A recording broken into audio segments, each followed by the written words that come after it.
Topomasy amin'ny tontolon'ny fampianarana efa miamanakaiky moa amin'izao fotoana izao ny daty anatanteranan'ireo fanadinam-panjakana samihafa ho an'ny fanadinam-panjakana Bakalorea manokana dia efa mipetrapetraka avokoa ny fanomanana rehetra raha ny nambaran'ireo tompon'andraikitra avy ao amin'ny birao misahanan'izay bacc izay rotsirakodiny iray ny eo amin'ny sariny mamy rasoanaivo.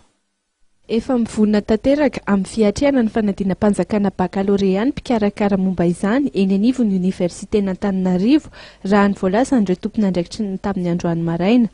Efa iray volana lasa izay no efa nizotra ny fanadinana taranja fanatanjahantena ho an'ny Bakalorea ary afaka iray volana mahery kely eo ihany koa no hikatrika ny fanadinana an-tsoratra ireo mpiadina.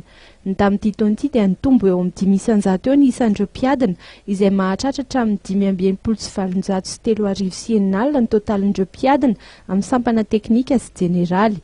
7 taona ny zokiny indrindra amin'ireo mpiadina izay hikatrika ny série D ary tovovavy kely 12 taona kosa ny zandriny indrindra izay hikatrika ny série A2. Raha ny fanadinana an-tsoratra zany dia tsara marina fa manomboka amin'ny 12 mois ka hatramin'ny 16 mois ny épreuve d'enseignement technique ary ny épreuve d'enseignement général dia manomboka ny 19 ka mifarana amin'ny 23 izao.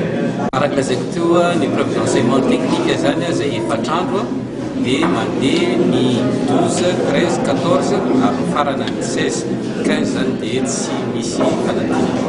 Miisa 7 ny foibe mpanadinana eto an-drenivohitra ho an'ny sampana teknika raha 320 kosa ny an'ny sampana jeneraly.